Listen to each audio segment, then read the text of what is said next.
마태복음 28장, 마태복음 28장 18절로부터 20절까지. 마태복음 28장 18절로부터 20절.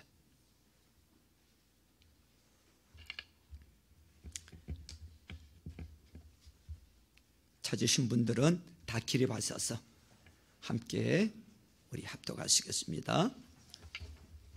시작. 예수께서 다가와서 그들에게 말씀하셨다. 나는 하늘과 땅의 모든 권세를 받았다. 그러므로 너희는 가서 모든 민족을 제자로 삼아서 아버지와 아들과 성령의 이름으로 세례를 주고 내가 너희에게 명령한 모든 것을 그들에게 가르쳐 지키게 하여라. 보아라, 내가 세상 끝날까지 항상 너희와 함께 있을 것이다. 아멘. 우리 서로 축복하면서 앉습니다. 사랑합니다. 축복합니다. 하늘 복 많이 받으세요. 네. 한 남자가 기도를 했어요. 예쁜 여자와 결혼을 하면 바람을 피우지 않고 한 여자만 바라보고 살게요. 바람을 피운다면 죽여도 좋습니다. 하나님은 기도에 응답해 주셨어요. 그래서 그 남자는 예쁜 여자를 만나서 결혼을 했어요. 그러나 그 버릇이 어디 가겠습니까? 3년이 지나자 이 남자는 바람을 피우기 시작을 했어요. 그러던 어느 날 배를 타고 여행을 하다가 큰 풍랑을 만나게 됩니다. 그때서야 과거의 약속이 생각이 난 거야. 에이, 그렇다고 설마 나 하나 때문에 이 많은 남자들을 죽이겠어? 라며 안도를 했습니다. 그러자 하나님의 음성이 들려왔습니다. 내가 너와 같은 놈을 모으느라고 3년이 걸렸다, 이놈아. 자, 지난주에 이어서 교회에 대한 말씀을 계속 이어가도록 하겠습니다. 주님께서 꿈꾸시는 교회가 어떤 교회인가? 예수님께서 꿈꾸시는 교회가 어떤 교회인가? 주님께서 원하시는 교회가 어떤 교회인가? 이것은 사람이 누가 뭐라고 하더라보다 성경이 뭐라고 하든가, 성경이 뭐라고 말씀하고 있는가, 이게 중요한 거예요. 예수님이 뭐라고 말씀하셨는가? 특별히 성경적인 교회, 이 말은 어디에나 적용되는 것이고 모든 교회, 관행이나 또 조직이나 성경에서 시작되기는 됐지만 오랜 세월이 지나면서 언제든지 이론이 끼어들고 관행이 섞이면서 성경과 멀어지는 성향이 있기 때문에 기독교 역사를 보면 다 그렇다고 지난 주간에 말씀드렸어요. 성경적인 교회라고 말하지만 실상은 성경과 멀어져 있는, 성경과 너무나 다른 모습을 교회들이 보이고 있다 이거죠.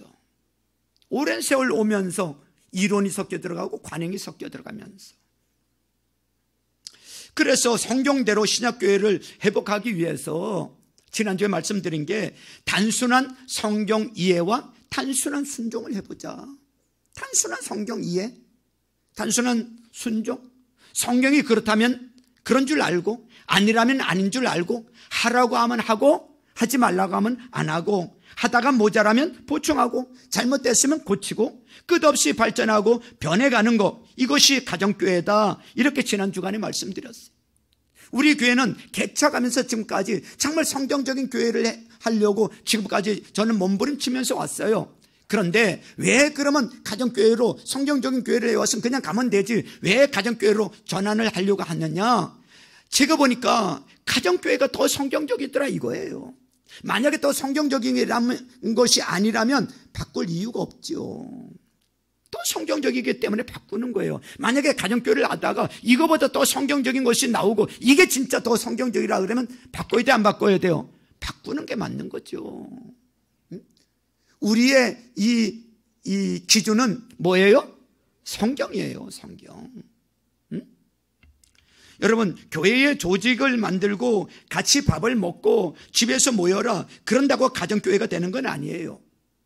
그건 하나의 형식. 여러분, 이건 형식이 아니라 신약교회를 회복하기 위해서 가장 중요한 거는 신약교회 정신이다, 스피릿이다. 정신이 중요하다고 말씀드렸어요.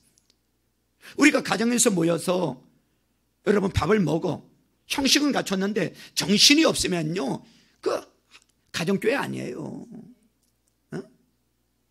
집에서 모였다는 것 뿐이지. 셀은 뭐 집에서 안 모였나요? 셀도 집에서 모였잖아요. 그 정신이 안 되면 안 되는 거예요.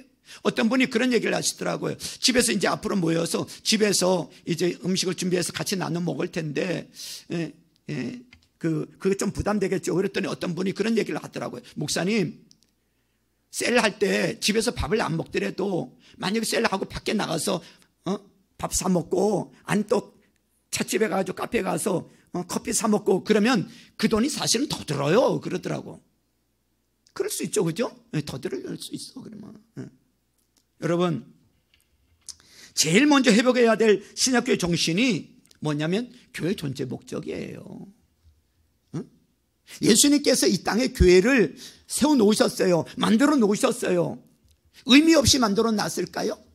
아니란 말이죠. 분명히 주님께서 원하시는 그 목적이 있기 때문에 이 땅에 주님께서 교회를 세워놓으셨고 만들어 놓으셨단 말이죠.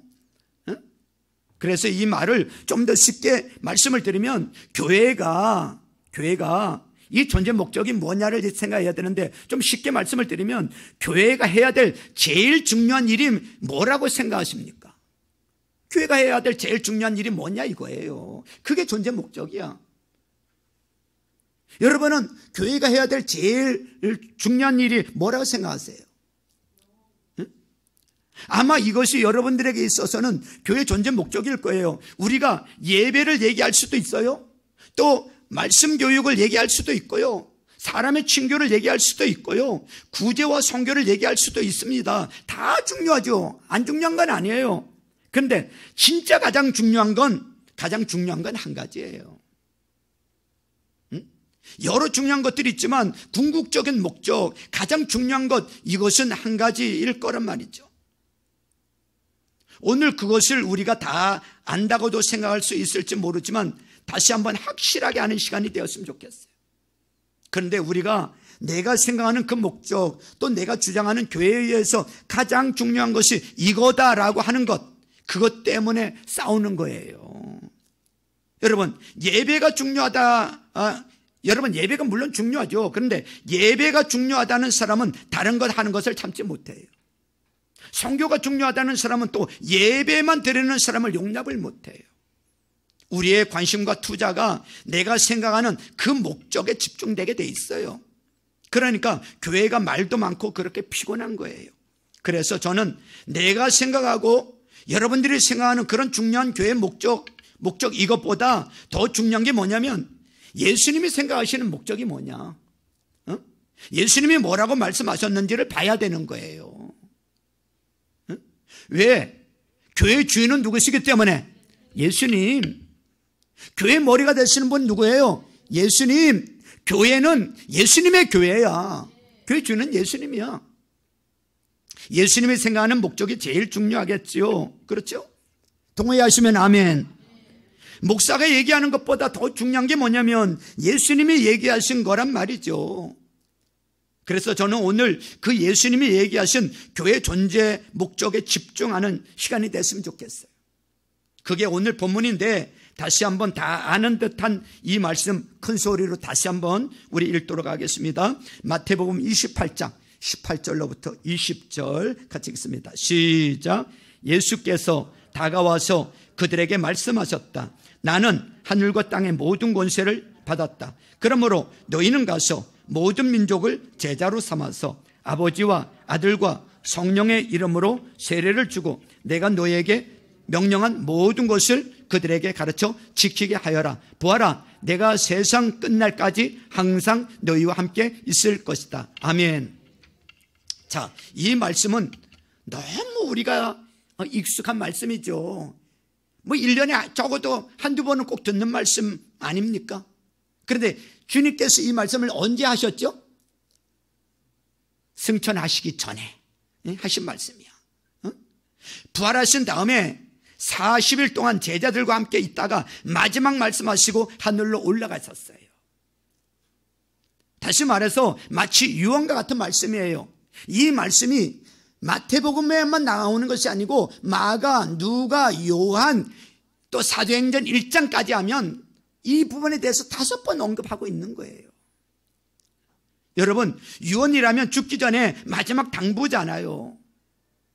그래서 형제들이 예를 들어서 어느 아버지가 아니 이제 돌아가실 때가 됐어. 죽음 직전에 있어.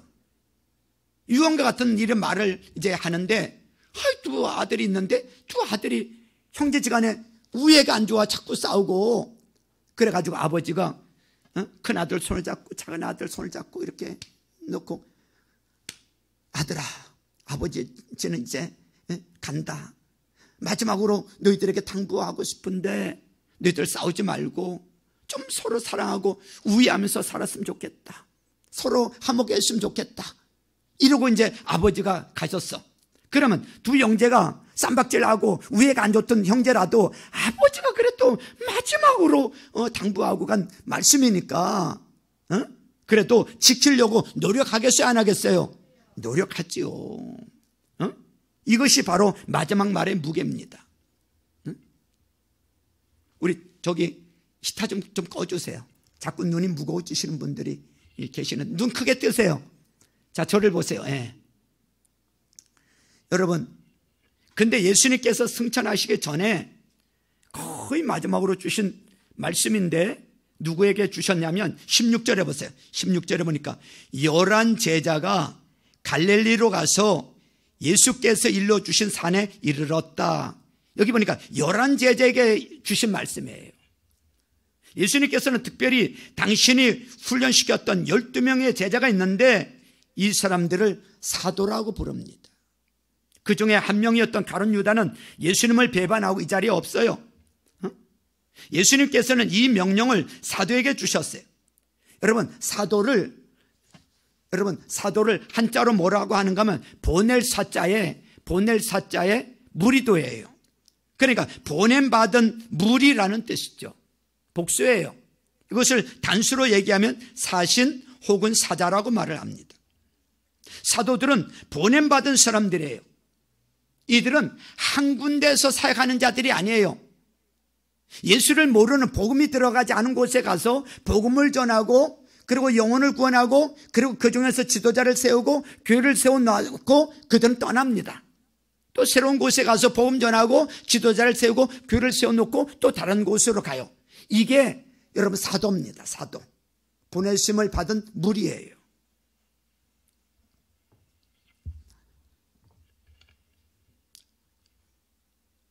그래서 이것이 바로 저는 교회를 세워주신 존재 목적이라고 생각을 합니다. 그러니까 교회를 왜 설립하는지 주신 말씀이에요. 오늘 저와 여러분에게 주신 말씀이 있죠. 우리 사랑의 동산교회가 이곳에 있는 이유 있죠. 사도들은 바로 교회 자체입니다. 교회라는 것은 건물을 교회라고 하는 게 아니고 여러분 사람이 교회인 거예요. 사람이 교회야. 우리가 교회란 말이죠. 그러므로 사도들에게 주신 말씀은 교회에 주신 말씀이고 오늘 저와 여러분에게 주신 말씀이고 사랑의 동산교회에 주신 말씀인 줄로 믿으시면 아멘 하시길 바랍니다. 동의하시면 아멘 하세요. 그러면 예수님께서 무엇을 얘기하셨냐면 19절 20절 말씀을 보세요. 여기 보니까 19절 20절에 보면 동사가 4개가 나옵니다. 자, 그러므로 너희는 뭐해서? 가서 이게 동사예요. 가서. 그 다음에 보세요. 모든 민족을 제자로 뭐해서? 삼아서. 제자로 삼아라. 이게 동사예요. 그 다음에 아버지와 아들과 성령의 이름으로 뭐를 주고? 세례를 주고 세례 주르라가 동사예요. 그 다음에 내가 너희에게 명령한 모든 것을 그들에게 뭐하라? 가르쳐 지키게 하여라. 직역을 하면 지키도록 가르쳐라. 이게 동사예요. 자, 여기 보세요. 그러니까 동사가 4개예요. 가서 제자 삼아서 제자 삼고 그 다음에 뭐요? 세례 주고 가르쳐 지키게 하라. 이게 여러분 동사입니다. 근데 원전에 보면 동사가 4개 중에서 명령형은 하나예요. 명령형은 3개는 분사예요. 무엇을 해라 하는 것은 하나이고 나머지 3개는 하는 것을 어떻게 하냐는 방법을 설명하고 있는 거예요. 4개 중에서 어떤 게 명령형일 것 같으세요? 자, 다시 보세요. 가서 제자 삼아 세례 주고 가르쳐 지키게 하라. 어느 게 명령형일 것 같아요? 에? 그러니까 생명의 삶을 한 번만 들으면 안 되고 절대 한 번만 들으면 안 돼. 여러 번 들어야 돼. 이거 생명의 삶 할 때 내가 얘기했는데, 자, 여기서 명령형이 뭐예요? 명령형은 제자 삼아예요. 제자 삼아. 원전을 지켜가면 너희들은 제자를 만들라는 거예요. 이것이 주님께서 우리에게 주신 명령이야. 제자 만들라는 거예요. 자, 보세요. 제자 만들기 위해서 가는 거예요. 가서 영혼군에서 세례 주고 가르쳐 지키게 해서 뭐를 만들어요? 결국은 제자 만드는 거야. 여러분, 교회가 해야 되는 것이 뭐냐? 제자 만드는 것이 교회가 해야 될 일이야. 교회 존재 목적이 뭐냐? 제자를 만들어내는 것이 교회 존재 목적인 줄로 믿으시길 바랍니다. 그래서 우리 교회가 참된 예수님이 원하시는 교회가 되기 위해서는 우리는 제자를 만들어내야 되는 거예요. 뿐만 아니라 우리가 정말 예수님이 원하시는 성도가 되기 위해서는 우리는 제자가 돼야 돼요. 내가 제자가 되고 또 제자를 만들어내는 교회, 그게 예수님의 교회의 존재 목적이야. 우리가 아무리 딴 것을 바쁘게 한다 할지라도 제자를 만들어내지 못한다면 우리는 교회로서 실패하고 있는 거예요. 여러분들이 아무리 많은 예배를 하고 봉사를 하고 선교와 전도활동을 한다 할지라도 제자가 되지 않는다고 하면은 글쎄 신앙생활 열심히 하고 있는지는 모르지만 신앙생활에 실패를 하고 있는 거예요. 왜냐하면 예수님께서는 제자를 만들라 그랬고요, 제자가 되라고 말씀하셨어요. 내가 먼저 제자가 돼야 되고요, 제자를 만들어야 되는 거예요. 그게 교회가 교회가 해야 될 존재 목적이야. 교회가 건물도 있고 십자가도 걸었고 교회 간판도 내걸었는데 제자를 만들어내지 않는다면 그 교회 실패하고 있는 거예요. 자, 예를 들어 볼게요. 세탁소가 간판이 걸렸어. 그럼 뭐 하는 집이에요? 세탁하는 집이잖아요. 세탁소 몰라요? 세탁소잖아요. 근데 세탁하러 오는 사람들이 없어. 꼭 구석에서 조만하게 이 수선을 했더니 수선은 소문이 나가지고 막 사람들이 들락날락 하는 거예요. 그러면 세탁소 간판 계속 걸어야 돼요? 내려야죠. 뭐라고 걸어야 돼요?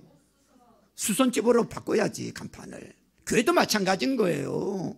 우리가 이렇게 예배하고 뭐 선교도 하고 뭐 기도 열심히 한다고 하지만 제자를 못 만든다면 사실 교회 간판 내려야 되는 거예요. 그럼 제자가 뭐냐? 제자는 배우는 사람이에요. 신약 성경은 헬라어로 쓰여졌는데 그 제자라는 그 단어 자체가 배우는 사람이라는 뜻이에요. 그래서 우리가 제자가 되기 위해서는 배워야 돼. 제자가 되기 위해서는 배워야 돼. 그러나 배우는 것만으로는 제자가 되는 것이 아니고 그 다음에 배웠으면 제자는 반드시 전수를 해야 돼요. 가르쳐야 돼요. 배우는 것만으로 끝이 나면 제자가 아니에요. 여러분들 여기 학원 다녀보신 우리 청년들이나 학원 다녀보신 분들 있고 여러분들 자녀들 학원 보냈죠. 여러분 학원 열심히 다니는데 몇 년을 다녀도 여러분 그 학원 강사에게 무슨 그 학원 강사에게 배웠다고 해서 여러분 학원 강사의 제자라고 안 하지요. 배우기만 하는 입장이니까 그냥 강사와 수강생으로 끝나는 거예요. 점수만 올려주면 되는 거예요. 제자 누구의 제자라고 말하지 않아요. 그러면 언제 우리가 제자라고 하느냐면 배울 뿐더러 내가 이것을 전수하는 사람을 제자라고 하는 거예요. 예를 들어 보면 이런 거예요. 학교로 보면 대학교에서 어느 교수의 가르침을 받았어. 어느 교수의 가르침을 받고 이제 어느 정도 특별한 이론이라든지 혹은 실습을 통해 그 밑에서 배워서 한 걸음 더 나가서 그것을 남에게 가르쳐 줄 때 여러분 제자가 되는 거예요. 가르쳐 줄 때, 전수할 때 제자가 되는 거야. 배우는 것만 가지고는 제자가 될 수 없어요. 그런데 한국교회를 보면 열심히 배워요. 배우는 건 얼마나 한국교회 사람들 얼마나 잘 배워. 배우는 건 뭐 하여튼 머리 커지는 건 뭐 열심히 잘 배워. 다 학자만 만들어내고 있어. 제자가 아니야. 배웠으면 전수하는 사람이 돼야 된다는 것이죠. 그래서 지금은 고인이 되신 지 오래되셨지만 서울의 온누리교회 하영준 목사님은 그때 뭐라고 말씀하셨는가 하면 배우는 사람이 되든지 가르치는 사람이 되든지 해야 된다 이거예요. 배웠으면 모르면 배우고 배웠으면 가르치라 이거예요. 배우고만 끝나지 말고. 따라서 해보세요. 배우든지 가르치든지 둘 중에 하나를 하라 이거예요. 일리가 있는 거 아닙니까? 제자이기 때문에 우리는 배우든지 가르치든지 해야 돼. 그러면은 예수님의 제자는 무엇을 배우고 무엇을 가르치느냐? 학교처럼 지식을 가르치는 게 아니고요. 도장처럼 기술도 아니고요. 예수님께서 배우기를 원하고 가르치기를 원하는 것은 예수님의 생활 방식이에요. 따라서 해보세요. 예수님의 생활 방식. 이게 중요한 거예요. 예수님의 생활 방식. 성경 공부만 하고 머리만 커졌을 되는 게 아니고, 물론 열심히 또 기도하고 성령 충만하고 우리가 뭐를 해야 되는가 하면, 뭐를 배우고 뭐를 가르쳐야 되는가 하면 예수님의 생활 방식이에요. 우리가 제자가 된다는 것은 예수님을 점점점 닮아가는 거 아닙니까? 사고방식 가운데서, 우리의 감정 가운데서, 생활 가운데서 우리가 점점 예수를 닮아가는, 이것이 우리가 제자 되는 과정이란 말이죠. 우리는 점점 사람들이 예수를 닮아갈 수 있도록 가르쳐야 되고, 내가 그것을 통해서 조금이라도 예수의 모습을 닮았다고 하면은 내가 닮은 모습을 조금이라도 남에게 전수해 주는, 그래서 예수를 점점 닮아가는 것이, 예수의 모습을 가르쳐주고 예수의 모습을 배우는 것이, 이것이 바로 교회인 줄로 믿으시길 주님의 이름으로 축원합니다. 그래서 교회의 목적은 제자 키우는 거야. 제자.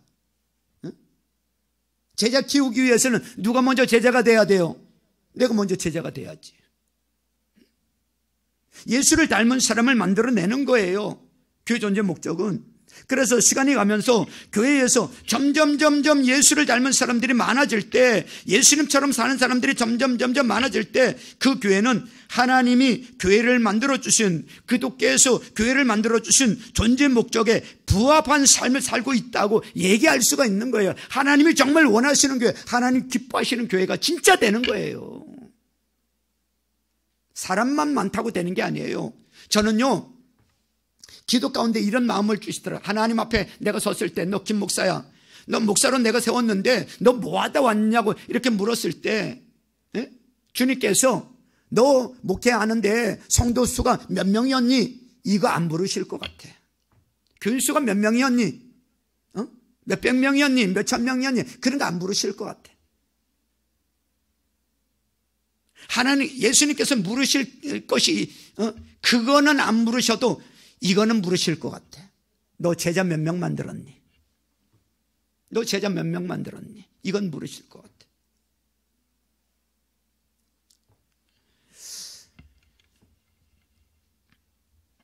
그런데 참 우리가 예수님 제자가 되면은 우리가 많은 치유가 일어납니다. 내가 제자가 되면요, 많은 치유가 일어나. 제가 지난 주일에도 그렇고 전주간에도 말씀드렸죠. 교회는 의인들이 모이는 천국이 아니다. 교회는 연약한 자, 상처 입은 자, 병든 자, 나쁜 자, 못된 자, 부족한 자, 이런 사람들이 모여서 하나님의 사랑 가운데서 치료받는 병원이다. 병원이다. 예수님께서 이렇게 말씀하실 때 보면 사두개인이나 바리새인들에게는 아주 엄하게 막 꾸짖고 막 독사의 자식들이라면서 야단치고 막 그렇게 했어요. 그런데 가늠하다 잡힌 여인, 세리, 이런 사람에게는요 화낸 적이 없으세요. 야단친 적이 없으세요.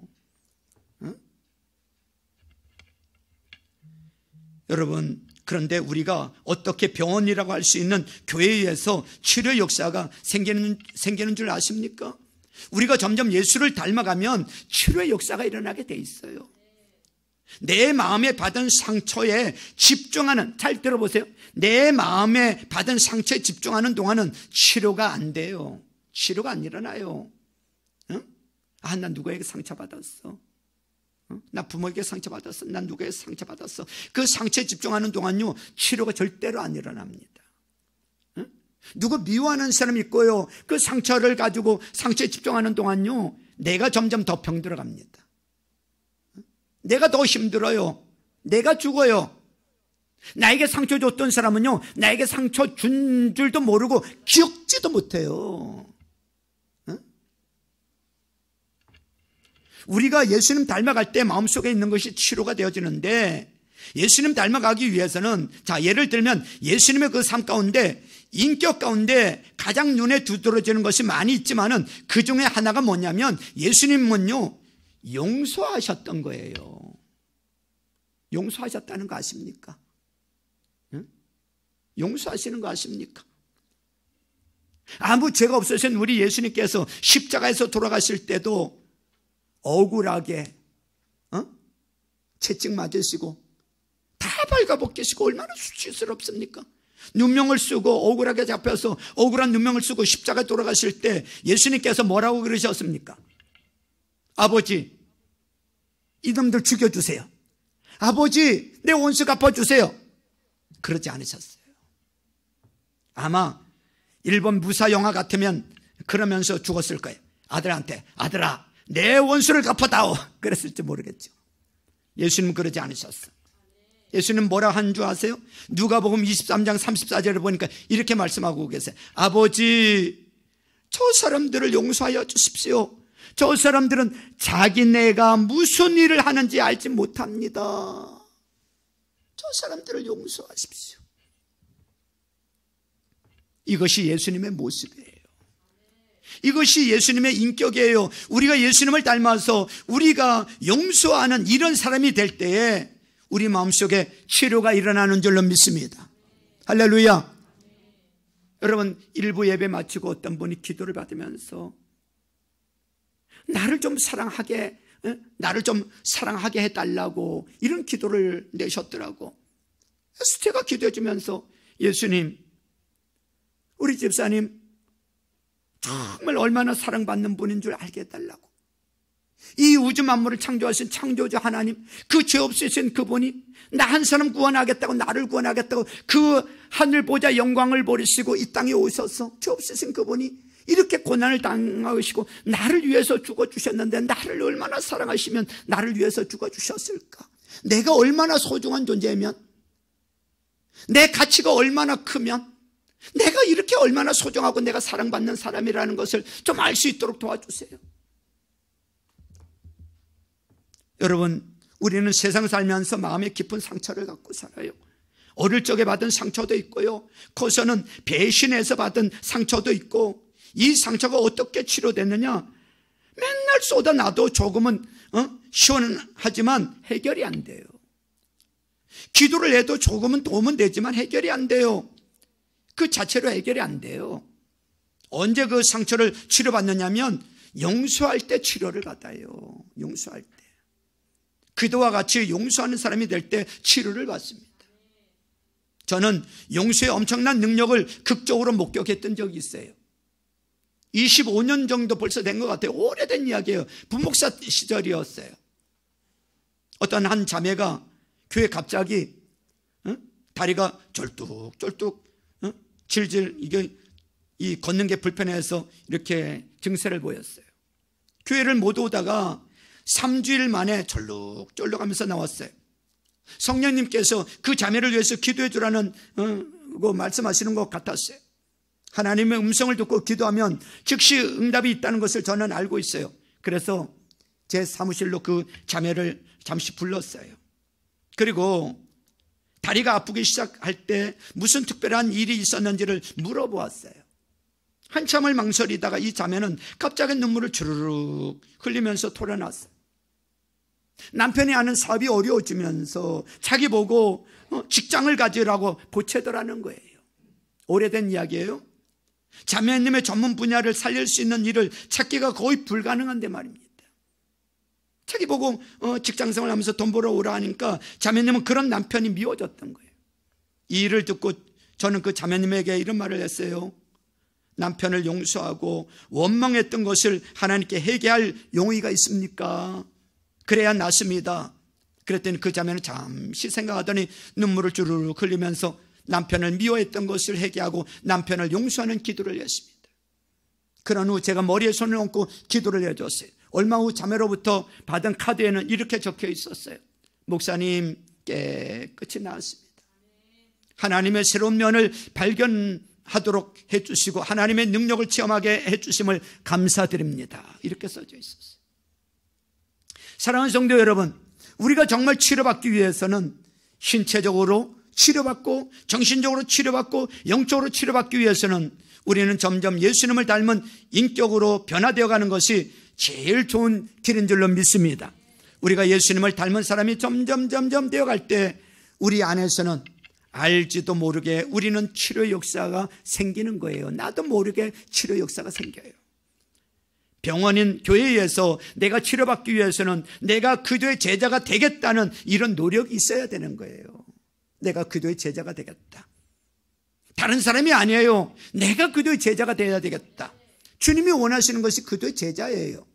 교회 교인이 되라고 말씀하신 적 없어요. 사랑하는 성도 여러분, 우리 사랑의 동산교회는 제자 만들어내는 교회가 되어야 될 줄로 믿습니다. 우리 성도님들 한 분 한 분은 우리 제자가 되십시다. 그래서 예수님께 칭찬받는 이런 교회가 되어야 될 줄로 믿습니다. 제자를 만들어내는 이런 교회가 되기 위해서는 예수님께서는 방법도 구체적으로 제시해 주셨어요. 어떻게 제자 만들라고. 오늘 본문에 나오잖아요. 그게 뭐냐면 가서예요. 가서. 첫째는 가야 되는 거예요. 우리가 제자를 만들어내기 위해 교회가 만들어내는 교회가 되기 위해서는 우리는 가야 되는 거예요. 근데 우리는 보통 오기를 기다립니다. 오라고 합니다. 오라고. 어디로 가야 하느냐? 하나님의 사랑을 모르는 사람들에게 우리는 파고 들어가야 돼요. 이미 딴 교회 다니는 사람, 이렇게 뭐 청해 갖고 무슨 그 초청주일이 다 해서 다니고 있는 사람 청해 갖고 우리 교회 성도 만드는 거, 이건 전도도 아니고 그건 아무것도 아니에요. 하나님 편에서 볼 때는 저 털 뽑아 제자리 꼽기예요. 이 주머니에서 이 주머니를 옮기기예요. 하나님 앞에서는 아무 상관없어요. 하나님이 원하시는 거는 가라는 거예요. 어디로 가야 되느냐? 복음을 모르는 사람들에게 가야 되는 거예요. 하나님을 싫어하는 사람, 하나님을 반대하는 사람에게 가는 거예요. 전에 통계에 나와 있었는데 보니까요, 교회를 다닌 지 한 5년 되고 한 7년 정도 교회 다니다 보면 안 믿는 친구가 하나도 없다는 거예요. 다 멀어져서. 가만히 보니까 저도 그래요. 비극이죠. 전도하려고 보니까 전도할 사람이 없어. 다 멀어져서. 친구가. 하나님을 필요로 하는 사람, 수많은 사람들이 있는데 평택시 지금 인구가 얼마냐면 58만이에요. 58만 명 중에서 통계를 보니까 캐톨릭 2단까지 다 해서 17%래요. 그러면 그 중에서 캐톨릭 빼고 2단 빼고 나면 한 10% 정도가 여러분 개신교인이라고 보면 맞을 거예요. 자, 그러면 평택시 인구가 58만이에요. 그러면 58만에서 10% 빼고 그럼 한 6만 정도 빼고 나면 52만, 어마어마한 52만 명은 안 믿는 사람들이야.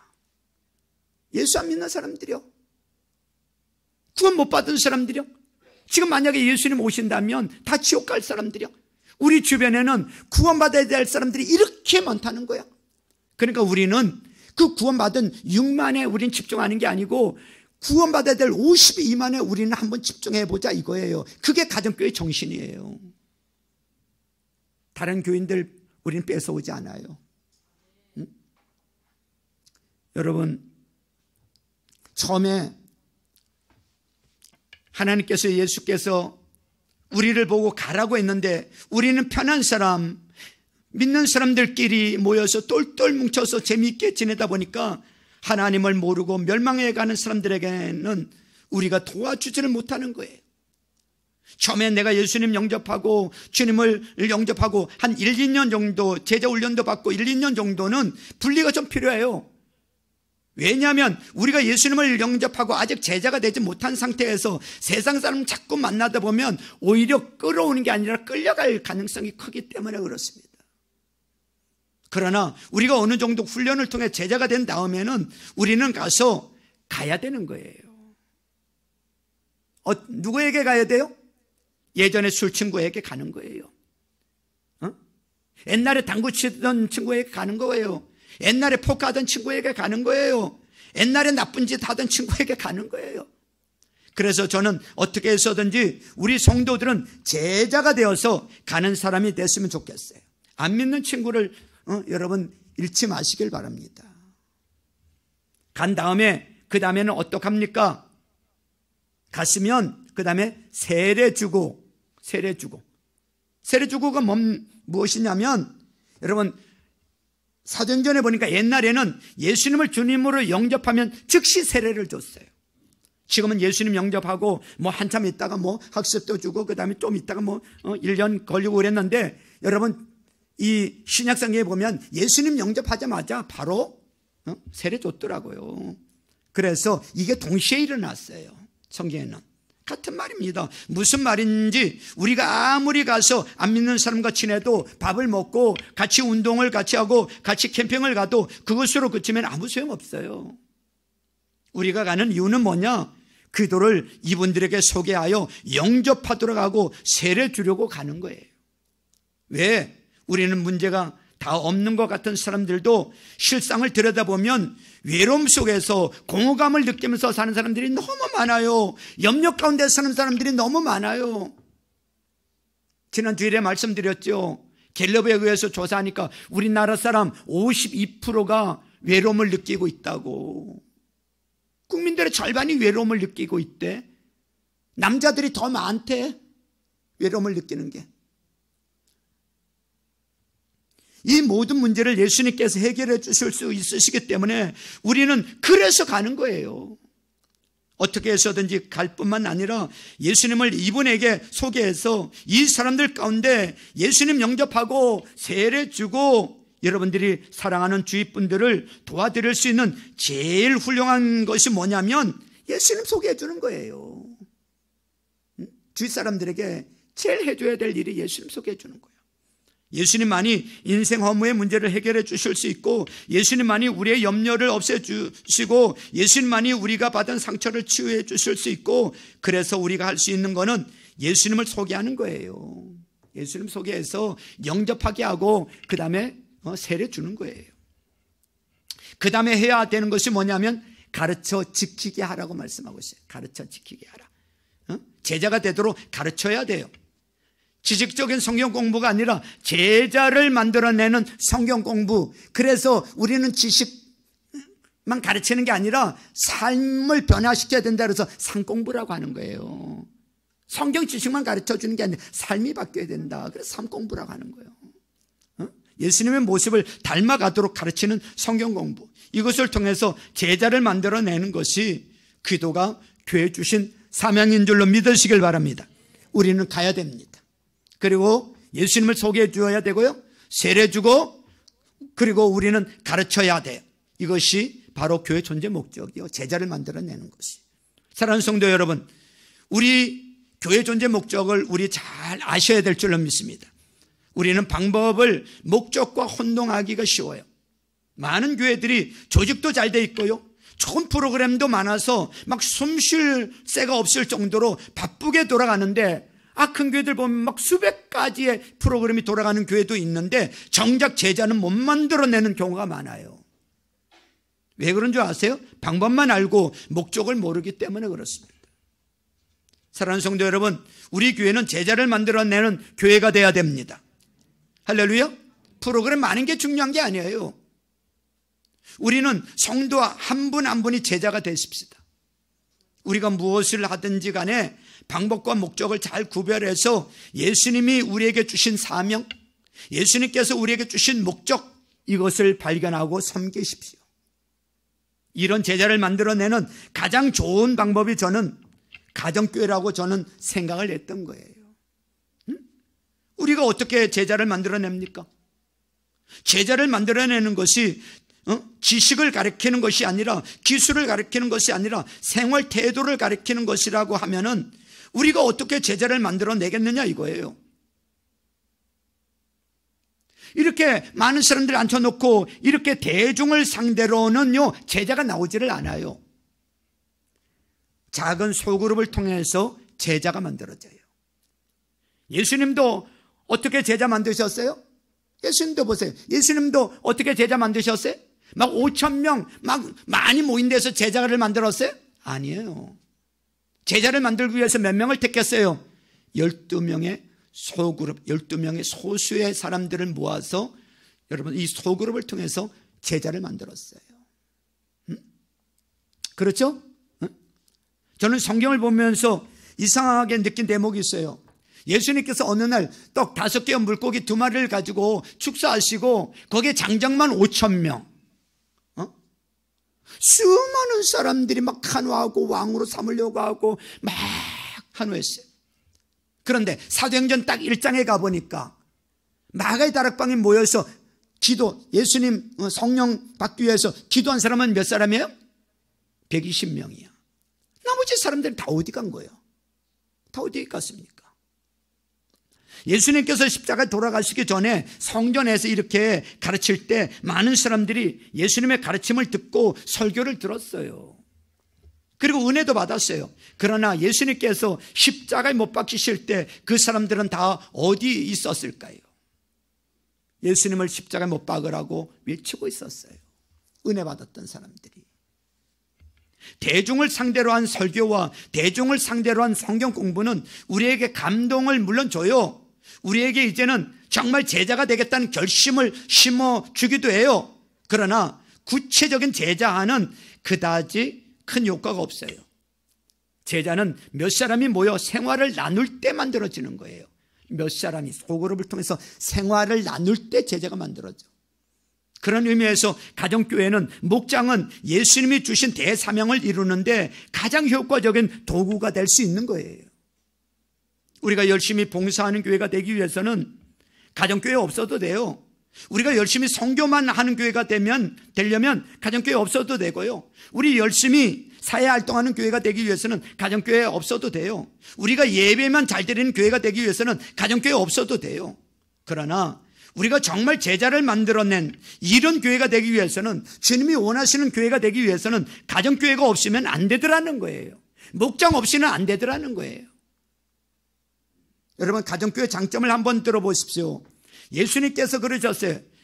여러분들 가서 안 믿는 분들을 교회로 데리고 와도 그 다음에 후속 처리가 마땅치 않으시잖아요. 누군가 데려왔는데, 교회 데려왔는데 후속 조치가 마땅치 않잖아요. 어떠세요? 한참 교회를 나오다 보면 믿음은 들으면서 난다고 설교를 통해서 뭔가 바뀌게 되겠지만 이것밖에 기대할 게 없어. 그게 될 수도 있고 안 될 수도 있잖아요. 은혜를 못 받는 동안에 어느 날 등록하고 뭔가 나오는 거 다가 보면 어느 날 보면 없어, 안 보여. 교회 안 다니겠대. 그런 사람들이 한두 사람이 아니었잖아요. 그리고 소속감 소외감 느끼지 않도록 어떤 집사나 또 목사님한테 신방 부탁하는 그 정도 아닙니까? 후속 처리가 마땅치 않았어요. 그러나 목장, 이 가정교회에서 안 믿는 분들 모셔다가 돌보기가 얼마나 좋아요. 함께 모여서 밥도 같이 먹고 한 주간 보내면서 감사한 것도 같이 나누고 기도 제목도 나누고 삶을 나누는 거잖아. 생활을 나누는 거잖아. 같이 볼롱도 같이 칠 수도 있고요. 뭐 어디 힘들고 어려운 거 같이 나누고 같이 도와줄 수도 있고요. 그러다 보면 그 생활을 통해서, 같이 생활을 통해서 제자가 만들어지는 거예요. 이러한 사랑을 목장을 통해 체험하다 보면 불신자들은 자연히 복음에 대한 여러분 궁금함이 생기지 않겠습니까? 세례를 주고 이것도 목장을 통해서 하는 것이 훨씬 더 효과적입니다. 예수 안 믿는 분들 가운데서 예수 믿는 사람들을, 예수 안 믿는 사람들, 여기 보세요. 예수 안 믿는 사람들 가운데 예수 믿는 사람들을 슬슬 피하는 사람들이 있어요. 왜요? 예수 믿는 사람이 그 안 믿는 사람에게 가서 뭐하러 가요? 전도하려고. 예수 믿으라고. 교회 가자고. 물론 전도가 나쁜 게 아니잖아요. 근데 피해. 그러나 안 믿는 사람 쪽으로는 글쎄 내가 지금 무슨 고민을 하는지, 내가 무슨 문제가 있는지 이런 거는 전혀 관심이 없고 그냥 자기 하고 싶은 말만 하는 거예요. 교회 가자, 예수 믿으라고만 하는 거예요. 그러니까 불쾌감을 느낄 수가 있는 거예요. 말 한마디 들어줄 줄 모르면서 그냥 교회로 오라고 그럽니다. 우리가 정말 전도를 잘하기 위해서는 좀 들어줘야 돼. 들어줘야 돼. 여러분들이 정말로 그를 복음을 전하기 원하시면 복음을 전할 자격을 여러분들이 갖춰야 돼요. 그러기 위해서는 목장이 필요한 거예요. 목장에 오면요, 그 VIP가 목장에 오면요, 뭐든지 다 들어줘. 이분들이 살아가는 모습 가운데서 이 사람들은 왜 그럴까? 왜 나 같은 사람에게 이렇게 관심을 가져줄까?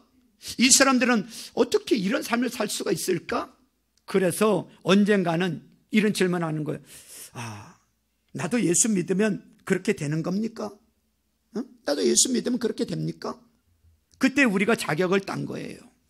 복음을 전할 자격을 딴 거지요. 세례를 주고 그것도 가정교회를 통해서 되는 거예요.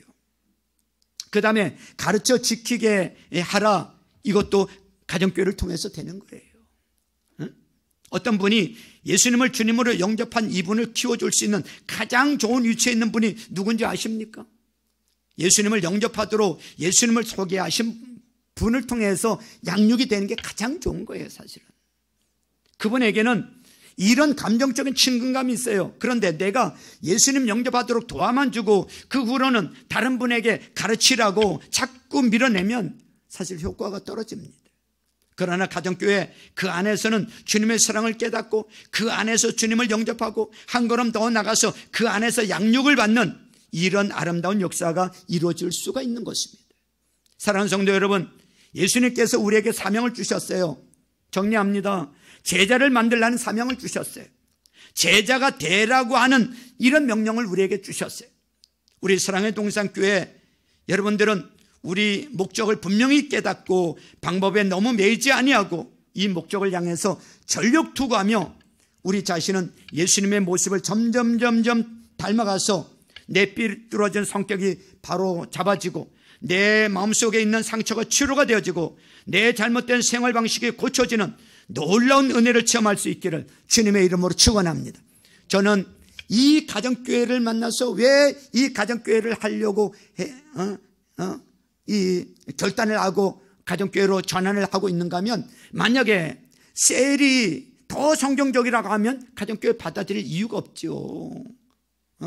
그런데 이것이 셀보다 더 가정적이었다, 더 성경적이다. 그러니까 지금 전환을 하고 있는 겁니다. 만약에 더 좋은 것이 나온다면 우리는 또 고쳐야 될 부분은 고치는 게 마땅한 거죠. 저는 이것을 만나서 1년을 오면서 1월 달부터 전환을 오면서 사실은 중간에 제가 갈등이 없었겠어요? 갈등이 있었어요. 이걸 꼭 해야 되나? 성경에 보니까 그게 맞아. 그런데도 갈등이 있는 거예요. 제가 힘이 드는 거예요. 아니 그동안에 해왔던 게 있는데, 익숙한 것이 있는데 새로운 것을 하려고 하니까 갈등이 있는 거예요. 계속 해야 될까? 그러다 보니까 우울이 오더라고요. 저한테 우울증이 오는 거예요. 괜히 시작했나? 집도 짓는 분들이 그러죠. 그냥 설계도 가지고 빈터에다 설계도 가지고 그냥 설계도대로 지으면은 그냥 지어버리면 되는데, 어떤 집을 가지고 그 구조를 새로 하고 또 예쁜 모양으로 이걸 새로 디자인하고 또 변경도 하고 이러려면 리모델링 하는 게 사실은 더 힘들다고 하는 걸 들은 적이 있어요. 이 교회를 새로운 이런 아름다운 교회로 이렇게 전환을 해 나가는데, 리모델링 해 나가는 거나 마찬가지인데 이게 힘들다 보니까 우울이 오는 거예요. 사실은 그만할까? 까지도 생각을 했었어요. 그러나 이것이 주님이 원하시는 교회라면 하는 게 맞다. 차라리 좀 천천히 가자. 천천히 가더라도 방향성이 똑바르고, 천천히 가더라도 방향성이 바르고, 이것이 바로 성경적인 교회라면 늦어도 이대로 하는 것이 맞다 하는 이런 확신을 저에게 주셨기 때문에 1년 동안 이렇게 온 것입니다. 여러분, 이런 교회 만들어야 되지 않겠습니까? 할렐루야. 담임 목사를 좀 도와주세요. 우울증 빨리 치료되어지게. 그래도 많이 치료가 되어졌어요. 확신을 가지니까요. 그래, 이것이 하나님이 원하시는 거라면 내가 힘들어도 그래, 가자. 여러분들 같이 힘을 모아주셔서 정말 주님이 원하시는 교회 함께 만들어서 나도 제자가 되어주고 여러분도 제자가 되어줘서 주님 앞에 갔을 때 그래도 한 사람이라도 제자를 만들어 놓고 왔다면 뭐 더 좋지만 한 사람을 제자를 못 만들었다면 나라도 제자가 되어줘서 주님 앞에 간다면 주님이 그 자체만으로도 기뻐하지 아니하실까? 저는 여기에 만족하는 거예요. 숫자가 아니라 그런 교회를 우리 함께 만들어가는 저와 여러분들 될 수 있기를 주님의 이름으로 축원합니다. 우리 이 시간에 찬양 하나 부르고요.